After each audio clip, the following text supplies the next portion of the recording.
La columna es capaz de soportar sorprendentes malos tratos.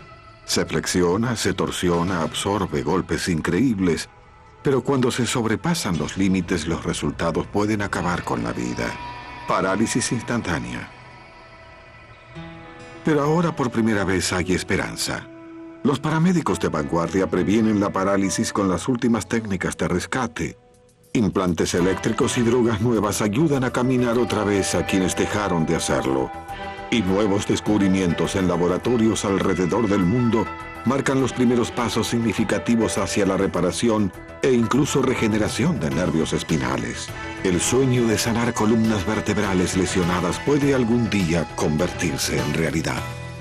Avances médicos. Lesiones en la columna vertebral.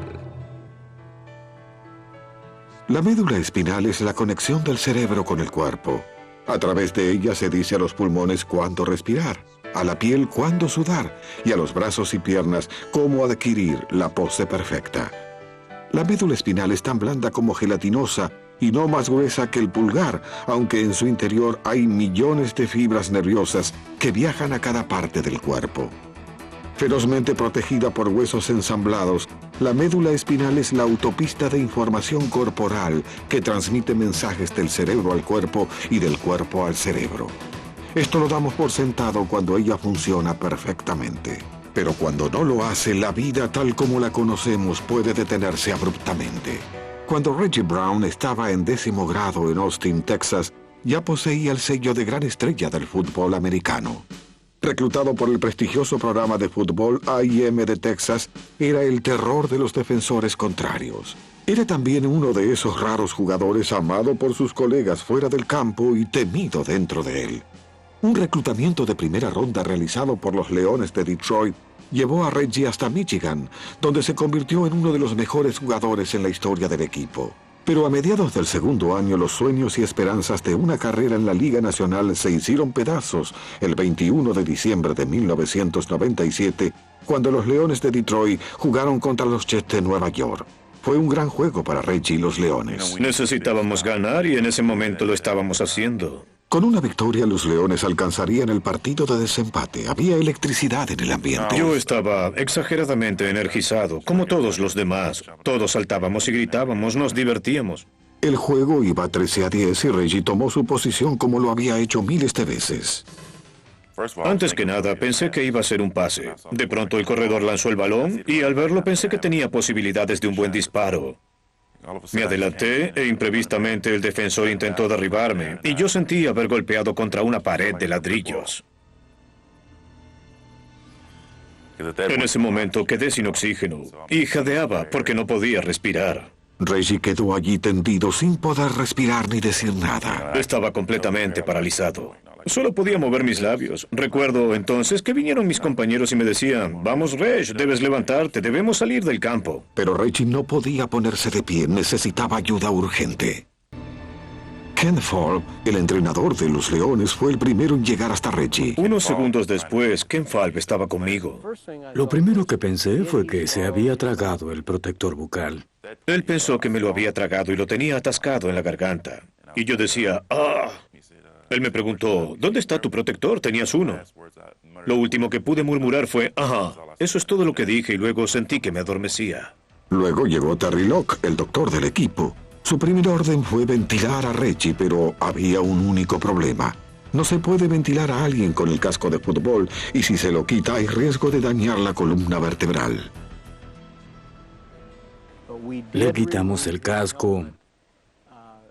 Yo sujetaba su cuello y su cabeza y el doctor Locke retiró el casco. Mucha gente nos criticó porque se lo habíamos quitado. Pero aquellos que criticaban no sabían que el hombre ya no respiraba. Cuando la ambulancia ingresó en el campo de juego, el equipo contrario, que incluía un ex compañero de Reggie, se arrodilló para rezar y la multitud comenzó a cantar Reggie. A 50 kilómetros, un neurocirujano buscaba las llaves de su auto. Yo encendí el televisor y una ambulancia ingresaba al campo. Me coloqué la chaqueta y partí hacia el hospital porque, bajo esas circunstancias, realmente yo no imagino lesión que no involucre la médula espinal. El Dr. Russell Knuckles es uno de los médicos de los Leones y afortunadamente para Reggie, una autoridad en tratamiento inmediato de lesiones en médula espinal. Reggie estaba en la camilla y era evidente que padecía una lesión en la columna. Pudimos examinarlo rápidamente y decir que era una lesión en la parte alta, era en la zona de las cervicales, lo cual es también peligroso porque puede ser más alta que la zona que controla la respiración y también el diafragma. Apenas Reggie llegó a la sala de emergencias, le aplicaron una intravenosa con un esteroide llamado metilprednisolona o MP. Esta droga se convirtió en la clave de los tratamientos de lesiones en la médula espinal, y algunos doctores la consideran una droga casi milagrosa, pero solo si se aplica inmediatamente después de la lesión. Con el esteroide comenzando a actuar, se tomaron radiografías del cuello de Reggie para diagnosticar la lesión. Ese es el trayecto y este espacio aquí es la unión entre C1 y C2. El Dr. Knuckles vio que los ligamentos que sostienen las dos vértebras superiores de Reggie estaban dañados y fuera de alineación, y la médula espinal entre ellas se encontraba lastimada. Peor, la vértebra estaba suelta. El más leve movimiento podría tener consecuencias catastróficas. Sabíamos que él tenía dentro esta especie de bomba de tiempo que dañaría otra vez su médula espinal si escapaba a nuestro control. El único modo de controlarla era unir quirúrgicamente los huesos de la columna de Reggie. Detrás de su cuello podíamos colocar 2 tornillos de titanio de aproximadamente 5 centímetros de largo, directamente a través de los huesos, para realinearlos nuevamente y unirlos firmemente entre sí, como 2 aros fusionados, para que la abertura entre ellos fuera lo más grande posible. Después de la cirugía, la columna de Reggie se estabilizó, pero la médula espinal se dilata inmediatamente cuando se lesiona, y es esta inflamación la que a menudo provoca mayores problemas. El esteroide es una de las armas más poderosas contra ella. Es un esteroide utilizado con una aplicación penetrante, inmediatamente después de la lesión para intentar revertir algunos efectos secundarios que ocurren después de la lesión de la médula espinal. La metilprednisolona se desarrolló al principio para el tratamiento del asma, pero en los años 80 un grupo de investigadores descubrió algo increíble. Cuando se aplicaba inmediatamente después de una lesión de columna, los resultados podían ser notables. Debe aplicarse antes de las 8 horas de la lesión y, como dije, en dosis muy elevadas. ¿Cuán alta? Tomen la prescripción media para un ataque de asma y multiplíquenla por 1000. De hecho, esta megadosis de metilprednisolona funciona tan bien que en algunos casos pacientes como Reggie, que hace 20 años habrían sido condenados a la silla de ruedas, ahora pueden hacer esto. Recuerdo que el Dr. Knuckles me decía, de ninguna manera te diré que no volverás a caminar porque aún no lo sabemos. Reggie caminó, dio sus primeros pasos a solo 2 días del accidente, sorprendiendo al Dr. Knuckles. Él estaba asombrado. Pude soportar de pie mi propio peso corporal y quise dar algunos pasos. Deseaba ver si podría caminar. Y recuerdo que caminé unos 20 metros, ida y vuelta. Y probablemente ese fue el día más importante porque supe que podría volver a caminar. La casi total recuperación de Reggie fue larga y dolorosa. El sistema nervioso central se recupera lentamente. Reggie estuvo en rehabilitación durante meses. Al principio, comencé con lo básico. Lavarme los dientes, comer solo y aprender a caminar. Él tuvo que emplear lo que se llama halo, lo que estabiliza las vértebras superiores mientras sanan. Aún hay evidencias de daños neurológicos en el modo en que emplea sus manos y dedos. Y las cicatrices de su odisea permanecerán con él para siempre. Aún así, la recuperación de Reggie no dista de ser milagrosa. Él ha tenido una recuperación increíble. Él no debería empeorar su estado actual y quizá pueda mejorar lentamente con el tiempo. El Dr. Knuckles lo ubicó en el 2% de pacientes recuperados.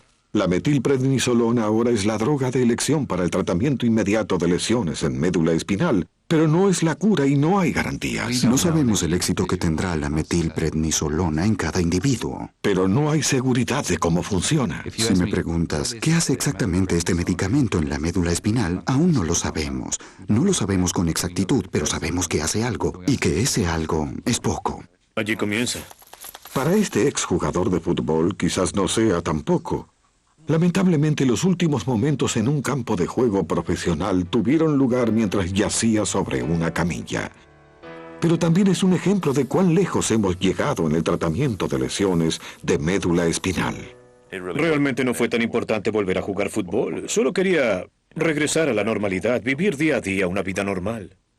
Su lesión no lo apartará de una vida normal, no con su reciente graduación y la próxima boda con su antigua novia.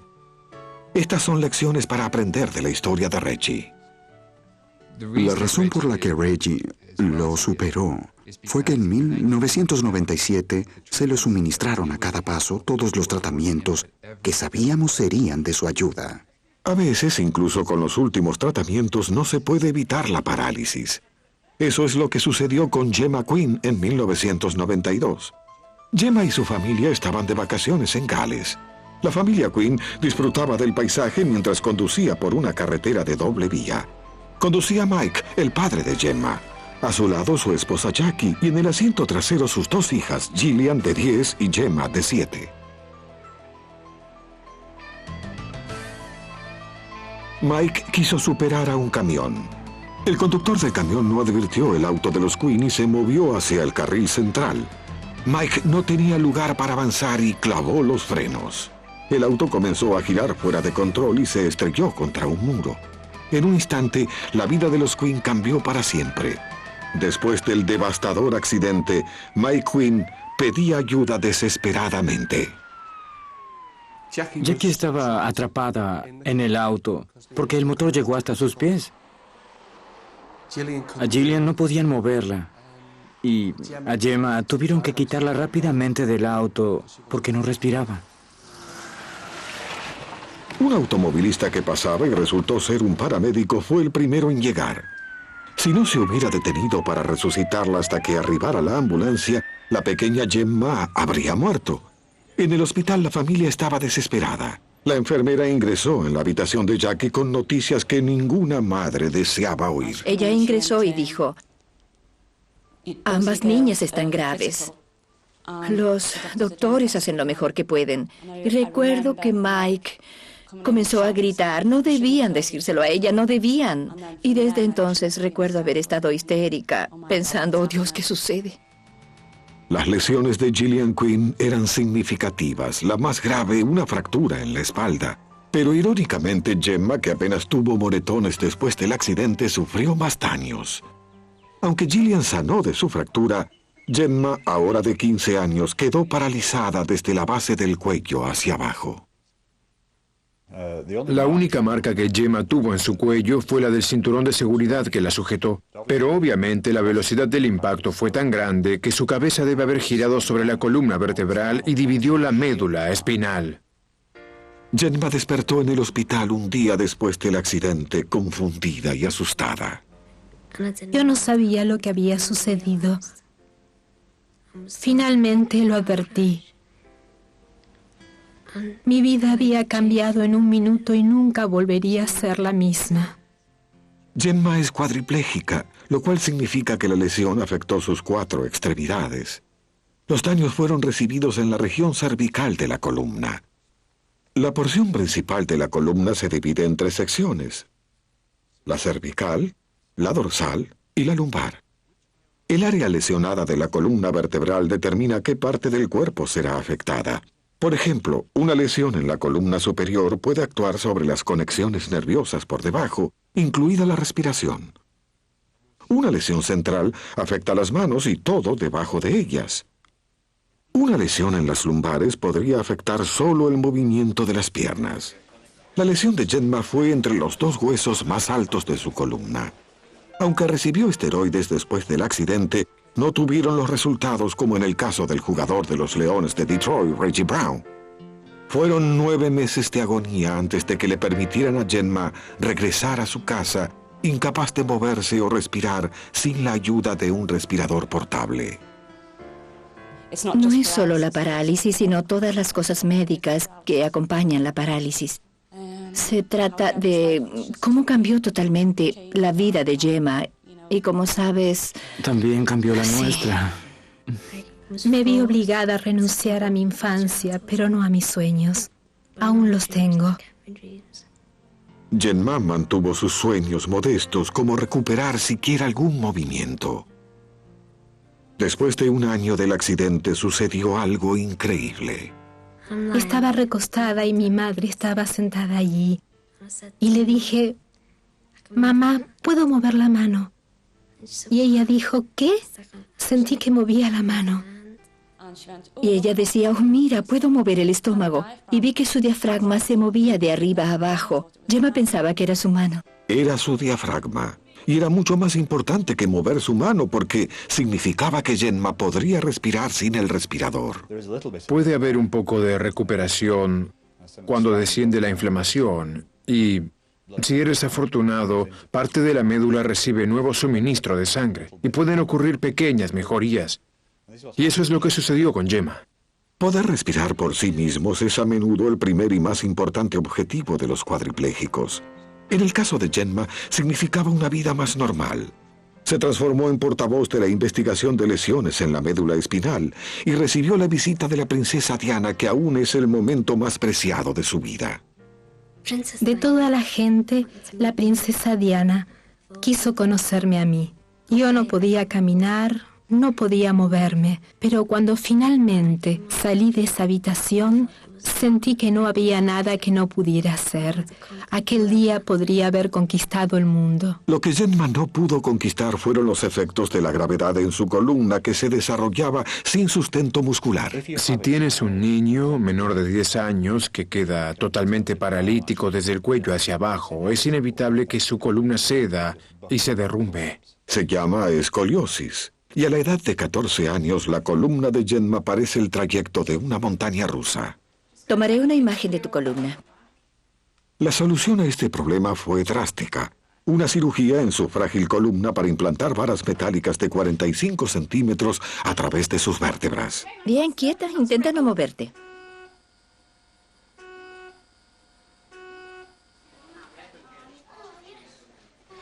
Esta es la radiografía que tomamos antes de la cirugía. Es de septiembre del año pasado. Y ves cómo tu columna comienza a curvarse. Tú estabas recostada cuando la tomamos. Seguramente cuando estás sentada te reclinas mucho más hacia un costado. Luego, en esta placa, después de la operación, hemos fijado varas de acero inoxidable enganchadas en el nivel superior de la columna, con tornillos en el nivel inferior dentro del coxis, en el rincón de la pelvis. Ahora es más fácil ver los efectos de la columna de Gemma, permanentemente recta mientras la introducen en su piscina terapéutica. El agua relaja sus músculos tiesos, pero debe tener cuidado. La temperatura del agua debe estar exactamente a 37 grados centígrados, porque como todos los cuadriplégicos perdió la capacidad de regular su propia temperatura corporal debajo de la lesión. Ella no puede sudar ni tiritar, pero puede nadar. Sorprendentemente, Gemma puede impulsarse a través del agua empleando solo su cabeza y su cuello. Para mucha gente con lesiones en la columna, el agua equivale a la libertad. Cuando nado soy libre, puedo hacer lo que deseo. Pero los pequeños logros no satisfacen a Gemma. Ella desea graduarse en la universidad y ser actriz, pero lo que más desea es curarse. Aún si no camino, tendré una gran historia para contar a mis nietos. Míralo de ese modo. La calidad de vida del cuadripléjico a menudo depende tanto de su espíritu como de la ciencia. Cada progreso de Gemma hacia una vida normal fue una batalla cuesta arriba. Mark Wellman también sabe un poco de estas batallas. Escaló montañas durante más de 20 años. Pero la mayor batalla de su vida comenzó en la cima de una montaña de California en 1983. Peter Ensminger y yo realizábamos una travesía de escalada como mochileros. Ese día comenzaron tarde a escalar un pico llamado Seven Gables, y a pesar de la nieve, a 3.650 metros de altura hacía calor. Estábamos escasos de agua. Finalmente llegamos a la cima. Disfrutamos esa hermosa vista panorámica desde lo alto del Seven Gables. Fue una larga escalada y estaban exhaustos, pero disfrutaban el momento sobre las crestas de las sierras. Es uno de los momentos más felices cuando estás en la cima. Finalmente has conquistado lo que deseabas. Mark miró alrededor y halló un libro de registro de escaladas para firmar. Sería su último registro. Firmamos allí nuestros nombres. Yo solía escribir, hola muchachos, nuevamente somos los Wells. Tras 45 minutos en la cima, Mark y Peter comenzaron el descenso por el lado posterior del Seven Gables. Pensaron que sería más rápido. En la prisa, decidieron no utilizar cuerdas. Estábamos alrededor de 1800 metros sobre nuestro campamento, por lo que sabíamos que estaría oscuro al momento de llegar abajo. Teníamos un poco de prisa. Durante el descenso, Peter estuvo asustado. No se sentía cómodo con la situación. Creo que hace 17 años yo estaba muy relajado, casi despreocupado cuando descendía. Realizaba el descenso utilizando mis brazos y piernas, y recuerdo que mi pie resbaló y mi cabeza se lanzó hacia adelante. Entonces comenzó la caída. ¡Mark!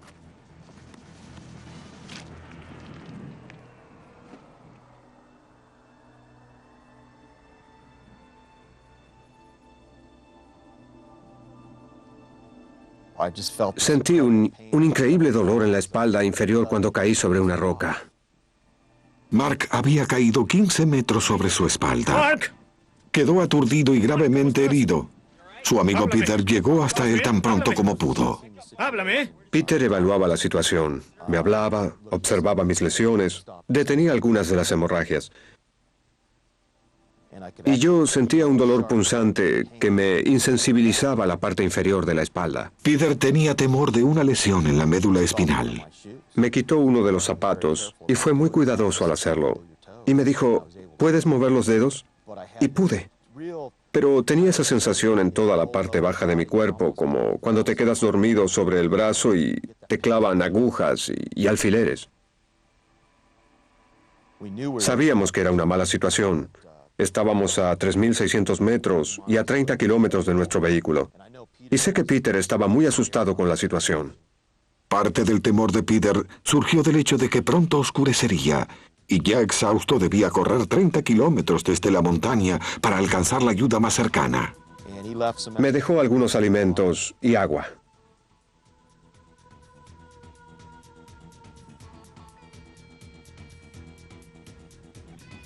Solo y asustado, Mark esperó.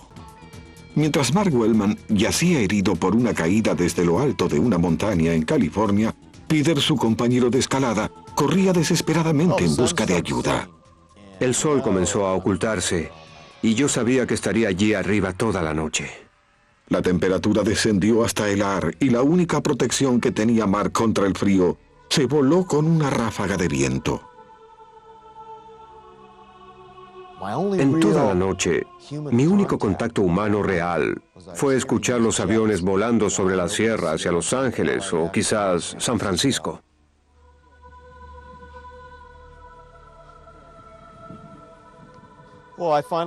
Finalmente pasó la noche y mi cuerpo se calentó con la salida del sol. La mañana se transformó en tarde. Mark comenzó a imaginar que Peter estaba perdido, incapaz de hallar auxilio. Comencé a desesperarme. Yo pensaba, ¿dónde están esas personas? ¿Cómo saldré de estas montañas? Mark decidió arrastrarse solo por la montaña, decisión que cambiaría su vida para siempre. Me arrastré sobre mi estómago e intenté levantarme sobre mis rodillas. Sentí un dolor muy agudo, como si me hubiese golpeado un relámpago, y supe que no podría descender la montaña arrastrándome. Quedó allí tendido y desesperado durante 2 horas más, hasta que finalmente oyó el sonido por el que había suplicado.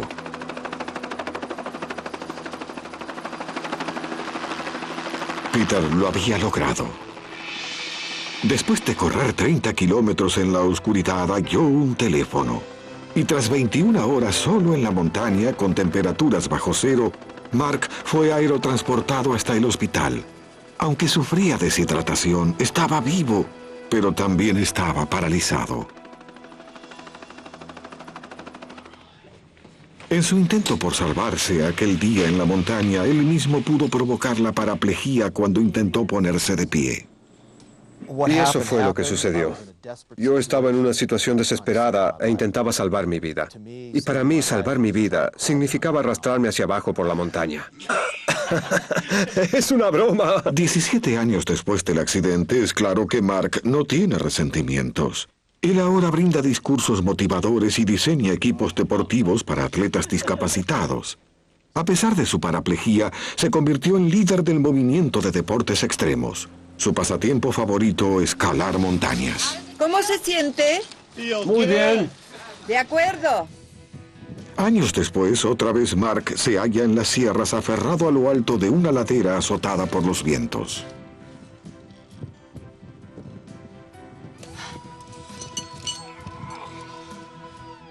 Intenta su segundo ascenso al famoso Capitán en el Valle de Yosemite.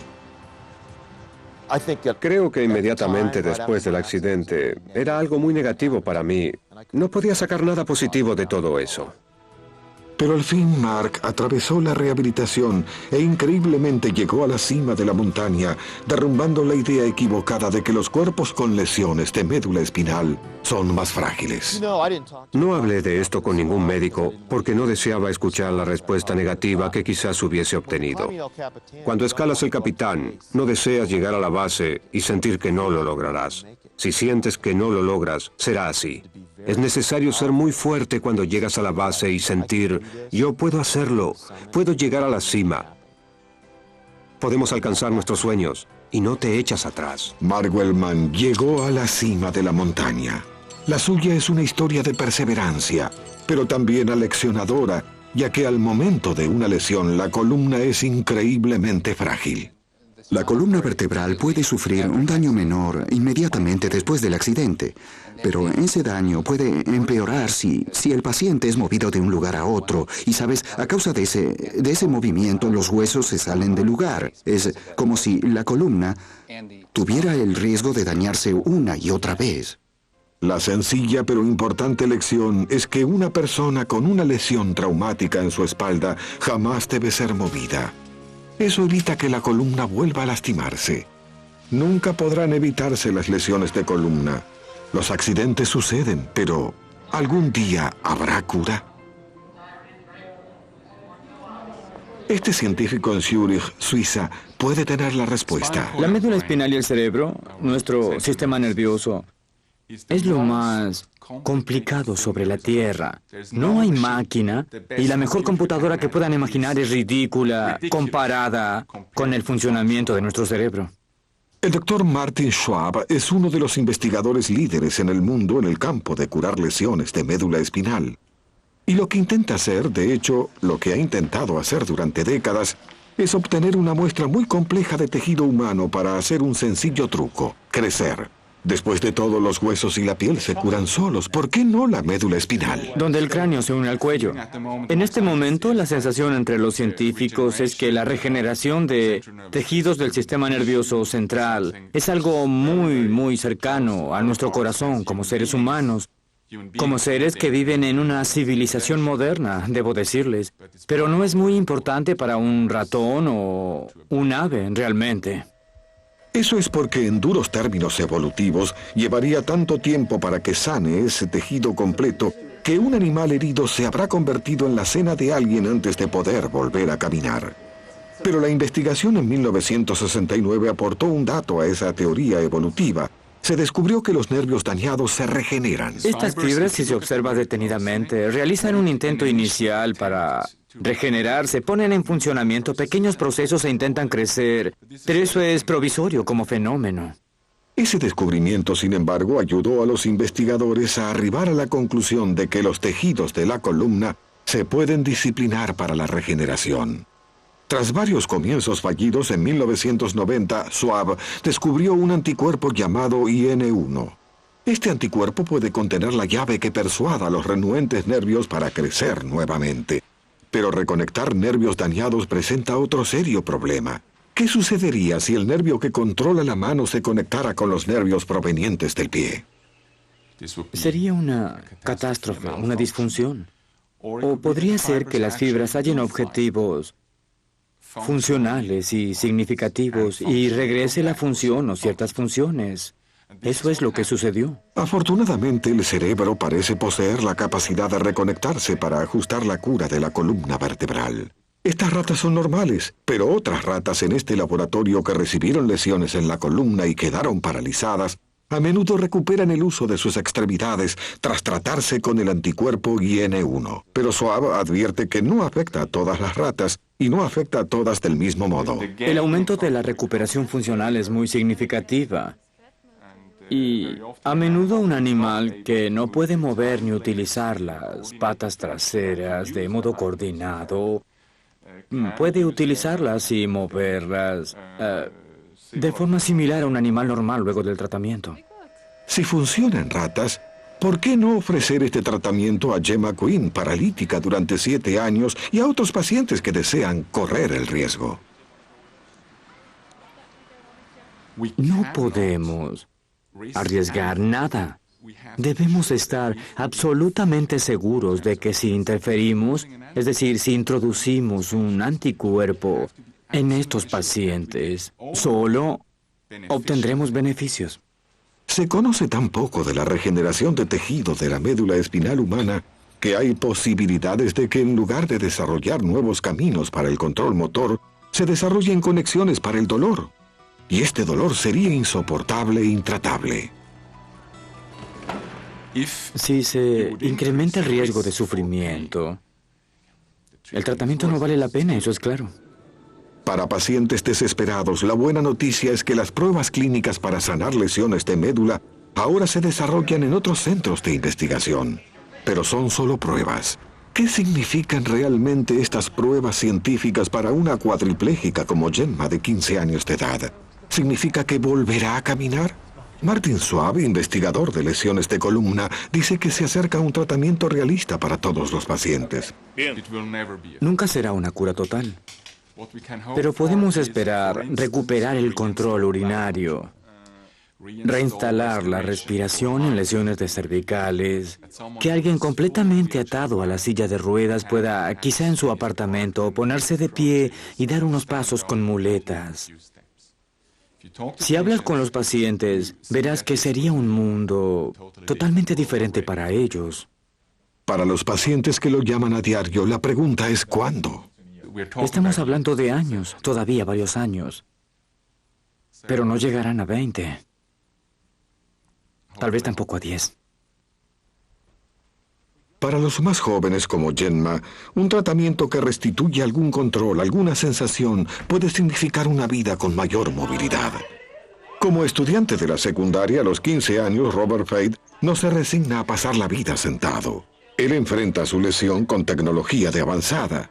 Cuando tenía 2 años y medio, Robert padeció un accidente de autos. Inmediatamente después del accidente parecía estar bien, pero su historia demuestra lo impredecible que pueden ser las lesiones de médula espinal. Robert no quedó paralítico cuando salió del automóvil. Sus extremidades, sus piernas funcionaban muy bien. Varias horas más tarde, en el hospital, Robert comenzó a perder sensibilidad en las piernas.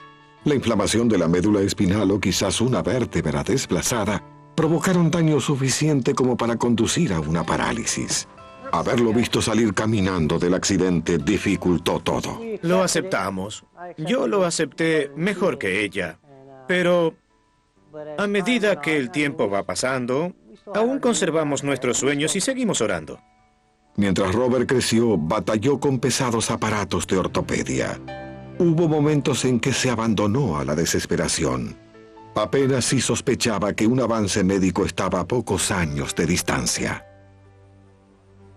Robert Frey, paralizado de la cintura hacia abajo desde que tenía 2 años, soñaba con caminar sin aparatos. Cuando cumplió 12, su sueño se acercó a la realidad. El Hospital de Niños Shriners en Filadelfia comenzaba pruebas de un nuevo dispositivo llamado FES, estimulación funcional eléctrica. Un proceso para estimular eléctricamente los nervios y músculos como si recibieran órdenes del cerebro. Aplicamos una estimulación eléctrica funcional en la dermis de sus extremidades inferiores. Implantaron el dispositivo dentro del cuerpo de Robert. El Dr. Randall Betts realizó la delicada cirugía implantando 9 cables dentro de los nervios de las piernas de Robert. Los cables accionan los nervios, lo que provoca la contracción muscular. El dispositivo se convierte así en el reemplazo del sistema nervioso central dañado. 6 semanas después de la operación, Robert, que no tenía apoyo de la parte inferior de su cuerpo desde niño, estuvo de pie sobre sus propias piernas. Robert deseaba ser capaz de caminar, ponerse de pie, y la idea de, ¿cómo decirlo?, hablar con alguien cara a cara. Robert la llama su caja negra, pero dentro de esta caja hay una computadora muy sofisticada. Es como un menú. Robert regula el dispositivo para el tipo de movimiento que desea. Por ejemplo, extender una pierna rígidamente. Presiona un botón y su pierna se extiende. Así de simple, pero no es perfecto. A veces la unidad provoca espasmos musculares y el transmisor debe conectarse antes del uso. Aún así es casi milagroso ver las piernas de un paralítico responder ágilmente. Para ponerse de pie, Robert simplemente programa la caja para que sus piernas se estiren. Entonces vuelca su peso sobre las muletas y está de pie, hablando frente a frente con sus amigos. Ahora puedo mirarlos directamente en lugar de mirar hacia arriba. Aunque Robert debe emplear muletas, él puede caminar. Desarrolló su propia técnica. Si estar sobre sus pies parece un salto de fe, lo es. Imaginen estar de pie sobre unas piernas que no pueden sentir. Ser parte de la tecnología de avanzada no siempre es fácil. Hubo momentos en que Robert pensó que no podía dominar sus piernas asistidas electrónicamente. Pero toda la frustración valió la pena cuando Robert, que no había caminado desde los 2 años y medio, fue caminando a recibir su diploma de graduación en la escuela. Todos teníamos miedo de que se cayera. No cayó. Caminó hasta el frente e ingresó en los libros de la historia médica por ser el paciente más joven en recibir estimulación eléctrica. La estimulación no se limita a activar los músculos de las piernas. La tecnología FES se investiga para diversas áreas del cuerpo.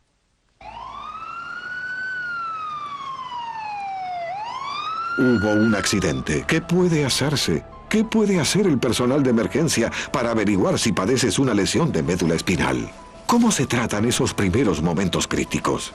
Este es el equipo de emergencia del condado de Orange, Carolina del Norte, en acción, asistiendo a la víctima de un accidente de autos. Conocidos por ser los primeros en llegar, estos bomberos salvaguardan el vehículo y estabilizan a la víctima. No necesito un collar. Son las rodillas lo que me molestan. La víctima posee una lesión en la cabeza que puede señalar un daño en la médula espinal. El bombero se sienta detrás y estabiliza físicamente la cabeza de la víctima a la espera de los paramédicos. Cuando estos arriban, es su tarea evaluar y tratarla. No puedo respirar. De acuerdo, relájese y respire lento y profundo. Dígame, ¿le duele, señor? Sí. Bien, tranquilo, revisaré su cuello para estar seguro. Tranquilo, señor, por favor. Ay. Él realiza lo que se conoce como prueba de sensibilidad puntual.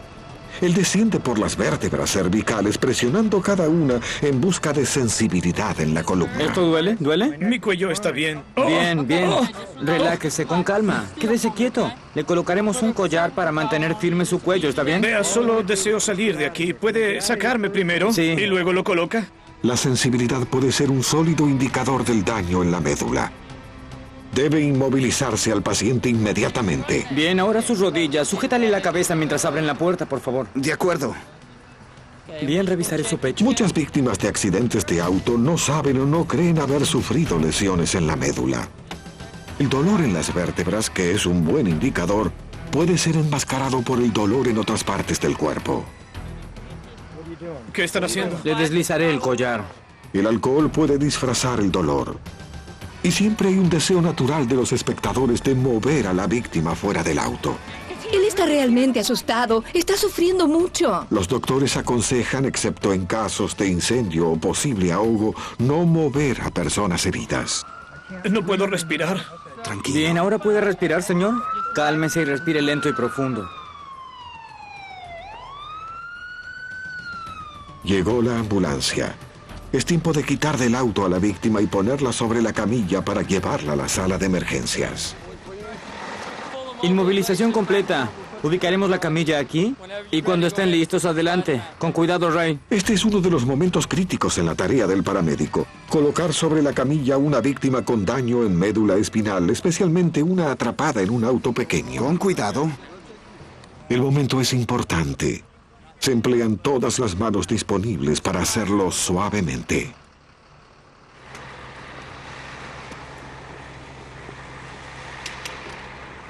Bien, señor, extienda las manos.